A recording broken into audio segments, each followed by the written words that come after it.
Wa qala Allah Ta'ala wa ibadur rahman alladhina yamshuna 'alal ardi hauna wa idza khatabahumul jahiluna qalu salama والذين يقولون ربنا اصرف عنا عذاب جهنم إن عذابها كان غراما إنها ساءت مستقرا ومقاما والذين ينفقون أموالهم في سبيل الله صدق الله. وقال النبي صلى الله عليه وسلم في حديثه إن من أشراط الساعة قد أخبرنا القوي يأكل الضعيف فإنه قد جاء في حديث عائشة قالت كيف الناس بعد ذلك أو عند ذلك لما قال تستحليهم المنايا وتنفس عليهم أمتهم قال دبي يأكل شدائد ضعفاءه حتى تقوم عليهم الساعة. Puji syukur kehadirat Allah dengan mengucapkan alhamdulillahirabbil alamin. Berselawat kepada Nabi dengan mengucapkan Allahumma salli ala Muhammad wa ala ali Muhammad fil alamin innaka Hamidum Majid. Di dalam satu hadis baginda Nabi Muhammad sallallahu alaihi wasallam berkata, tidak akan terjadi hari kiamat sampai umatku akan mengikuti perbuatan dua golongan sedikit demi sedikit. Kemudian sahabat bertanya, siapa dua golongan tersebut? Dua golongan tersebut Yahudi dan Nasrani. Perbuatan dua golongan ini, dua kelompok ini, Yahudi dan Nasrani, diikuti oleh sebagian besar orang-orang muslim yang diidentikan di dalam Al-Quran. Yang pertama al-munafiqun, yang kedua al-fasiqun. Orang-orang munafik bagian daripada orang-orang fasik. Orang-orang fasik memang belum tentu menjadi munafik, tapi setidaknya kefasikan yang dia lakukan sedikit demi sedikit akan bisa menjadikan diri dia munafik. Perbuatan-perbuatan yang terkandung dalam kefasikan dan kemunafikan antara lain adalah kezaliman. Yang perbuatan kezaliman ini kata Allah, innallaha la yuhibbuz zalimin. Innallaha la yuhibbuz zalimin. Sesungguhnya Allah enggak menyukai kezaliman-kezaliman. Fala tazalamu. Dan janganlah kalian saling menzalimi antara satu dengan yang lain. Ma'asyiral muslimin rahimakumullah. Di dalam perkembangan peradaban Islam, setidaknya pada masa baginda Nabi Muhammad sallallahu alaihi wasallam sampai pada masa runtuhnya peradaban Islam di masa akhir daripada kepemimpinan Turki Utsmani atau khilafah Turki Utsmani, terjadi perbuatan kezaliman yang begitu besar yang dilakukan oleh orang kafir terhadap umat muslim, terhadap peradaban Islam. Antara lain yang mereka lakukan adalah penjajahan. Dalam bahasa yang lain kita sebut dengan kolonialisme. Terjadi di setiap negara yang memang negara tersebut ada Islamnya. Pengkerdilan terhadap agama Islam menjadi bentuk atau penjajahan bagi Islam. Penjajahan bagi orang-orang yang muslim adalah bagian daripada program yang dilakukan oleh Yahudi dan Nasrani atas kebencian yang mereka bangun. Kebencian orang kafir terhadap Islam, baik Yahudi maupun Nasrani, sudah dari dahulu mereka lakukan. Tapi ternyata seorang doktor Adyan Husaini menuliskan dalam tulisannya, beliau berkata, terjadi kolonialisme atau penaklukan yang dilakukan oleh Yahudi. Terlepas dari itu agamanya Muslim ataupun non-Muslim, yang penting mereka bukan Yahudi, akan terjadi penaklukan dan kolonialisme terhadap itu tersebut. Karena mereka punya tujuan. Apa tujuan yang mereka inginkan? Penguasaan terhadap dunia dan penempatan tempat yang ada di Palestina. Setidaknya ada 3 kota kecil yang ada di Yerusalem, yang ada di bagian daripada negeri Syam. Salah satu di antara tiga tersebut yang disebut dengan Palestina dan Gaza, yang kelak menjadi cita-cita mereka untuk dibangun negeri Yahudi atau negara Yahudi atau Israel, atau lebih tepatnya Israel State. Tetapi pada hakikatnya mereka melakukan penjajahan dengan tanpa ada kemanusiaan. Tidak ada kemanusiaan yang mereka miliki. Karena ketika mereka melakukan perbuatan kezaliman, penjarahan, penjajahan, penaklukan, pengkhianatan, dan lain sebagainya yang mereka lakukan adalah tercantum di dalam kitab mereka. Sampai dalam satu tulisan yang dikatakan oleh rabi mereka sendiri, bahwa apa yang dilakukan oleh orang Yahudi terhadap non-Yahudi yang mereka bunuh adalah satu kewajaran. Kenapa satu kewajaran? Karena mereka bukan bagian daripada Yahudi. Uniknya, ada manusia-manusia hari ini yang melampaui karakternya. Dia bukan Yahudi, tapi mereka menyerupai perbuatan-perbuatan orang Yahudi. Sebutlah dengan perbuatan yang dilakukan oleh para penjajah dahulu. Merujuk kepada sejarah negara Republik Indonesia. Betapa kita dijajah. Setidaknya ada dua negara yang pernah menjajah. Satu, Jepang. Yang kedua, Belanda. Bagaimana proses penjajahan yang mereka lakukan? Tapi tidak bisa kita lepas. Salah satu bentuk penjajahan yang mereka lakukan terhadap warga atau rakyat negara Republik Indonesia adalah negara mereka sendiri. Kebudayaan mereka, agama mereka. Karena memang tujuan daripada penjajahan yang dilakukan oleh Belanda terhadap negara adalah lebih kepada gospel. Gospel diartikan sebagai agama. Jadi perang yang dilakukan oleh mereka dari dahulu adalah perang agama. Penjajahan yang mereka lakukan dari dahulu adalah penjajahan agama. Tapi sayang, kita umat muslim terlambat sadar. Tapi setidaknya kita sadar, meskipun terlambat. Dr. Adian Hussein mengatakan, kolonialisme yang dilakukan oleh Yahudi bukan pada aspek tanah saja. Tapi bagaimana hari ini sistem kolonialisme yang mereka lakukan menjajah dalam dunia pendidikan. Masuk ke dalam dunia pendidikan. Bagaimana caranya? Menanamkan karakter-karakter liberalisme dan sekulerisme. Dalam bidang ekonomi, mereka tanamkan rasa rakus, mereka tanamkan keserakahan kepada mereka yang memiliki kekuatan, kepada mereka yang memiliki kekuasaan. Seperti yang dikatakan oleh baginda Nabi Muhammad SAW. Kata Nabi, kelak di akhir zaman sebagai salah satu tanda datangnya akhir zaman atau hari kiamat adalah munculnya di tengah umat manusia yang kuat menindas yang lemah.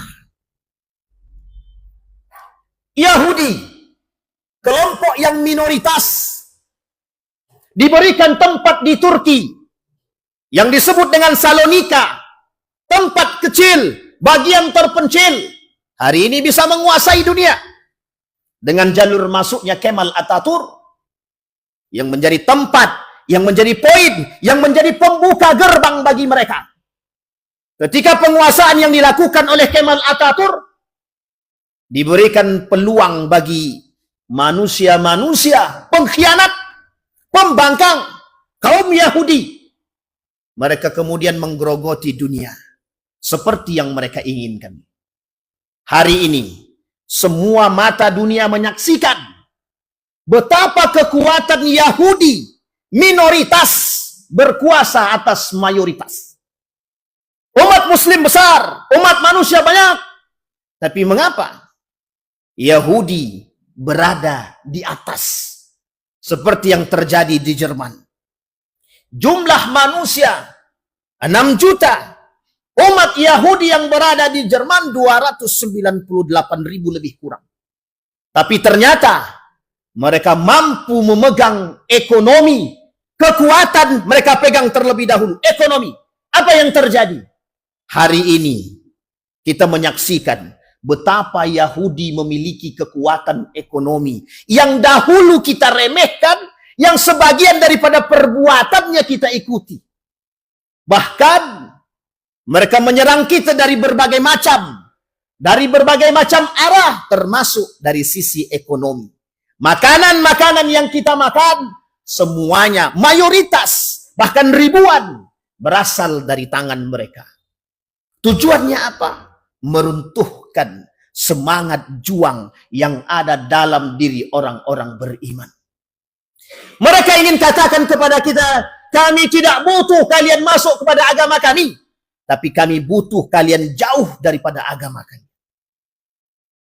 Dr. Adian Hussein juga mengatakan, betapa tidak peran kolonialisme dalam dunia pendidikan yang mereka lakukan, yang dilakukan oleh kaum Yahudi khususnya, di dalam dunia pendidikan, di dalam perguruan tinggi, menjauhkan orang-orang dari nilai-nilai adab etika dan norma-norma agama. Bahkan standar kualitas perguruan tinggi bukanlah iman, bukanlah ketakwaan, termasuk kampus-kampus Islam itu sendiri. Artinya apa?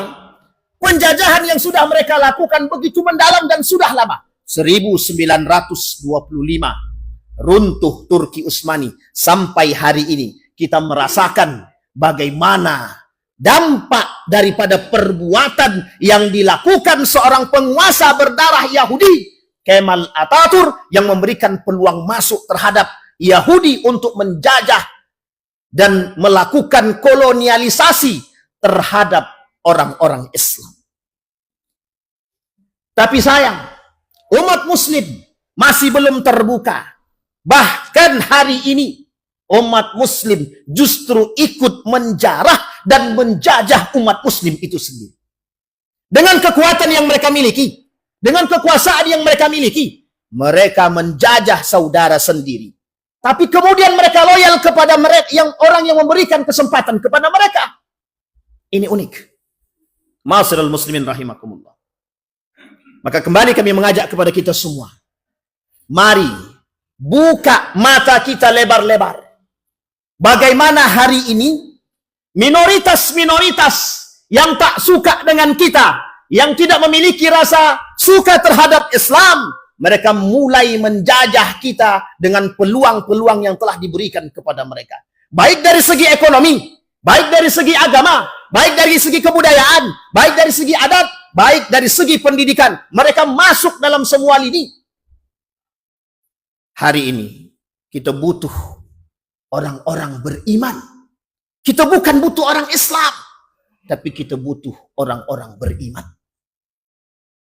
Palestina, Yerusalem, Masjidil Aqsa, Baitul Maqdis, simbol kekuatan orang beriman. Penjajahan yang dilakukan oleh Yahudi, Israel, Zionis, bukan persoalan rakyat Palestina, tapi persoalan perperangan agama. Dimanapun, termasuk hari ini di negara Republik Indonesia, kita juga merasakan hal yang serupa. Penjajahan yang dilakukan hari ini mungkin tak sama seperti yang dahulu. Dulu kita dijajah dan kita berperang. Tapi hari ini kita tidak lagi berperang dengan senjata, tapi kita berperang dengan akal fikiran. Lebih sulit berperang dengan otak, lebih sulit berperang dengan akal. Karena orang dijauhkan dari perilaku, akhlak, moral, dan kemanusiaan. Kita melihat dengan mata kepala kita sendiri. Hari ini kita dijajah oleh orang-orang asing yang ingin mengambil tempat kita, tapi kita tak mampu berbuat apa-apa. Kenapa? Karena mereka telah memegang ekonomi yang mereka punya, yang mereka inginkan sebagai satu simbol kekuatan. Uniknya, kesadaran itu dimiliki oleh orang beriman. Sadar, nampak, orang muslim menyaksikan. Tapi sayang, lagi-lagi, orang muslim tertidur. Ma'asyiral muslimin rahimakumullah.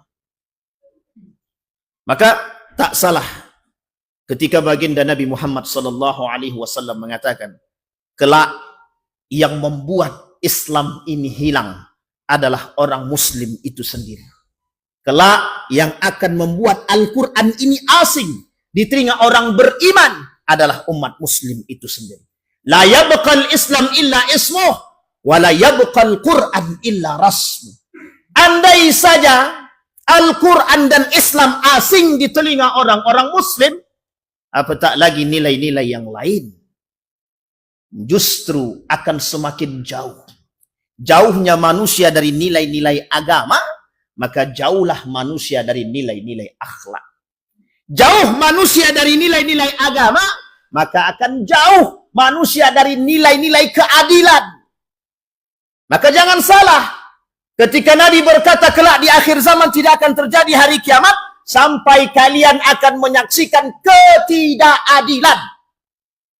Sedikit demi sedikit Allah pertontonkan kepada kita ketidakadilan. Yang kuat mendapatkan keadilan, yang lemah mendapatkan azab daripada kelemahan yang mereka miliki. Dan itu perkataan baginda Nabi Muhammad sallallahu alaihi wasallam. Apa yang membuat kita lemah? Apa yang membuat ketidakadilan merajalela? Karena nilai-nilai agama dipisahkan dari simbol kehidupan. Pendidikan dijauhkan dari nilai-nilai agama. Ekonomi dijauhkan dari nilai-nilai agama. Politik dijauhkan dari nilai-nilai agama. Semua dijauhkan dari nilai-nilai agama. Bahkan para dai diharamkan berbicara tentang politik di atas mimbar dengan alasan kalian dai bukan politikus, maka jangan berkata tentang politik. Padahal Islam mengajarkan kepada kita bagaimana berpolitik. Ini nilai-nilai agama yang diselewengkan, yang disimpangkan dari orang-orang beriman. Maka mari bersama kita kembalikan nilai-nilai yang hilang.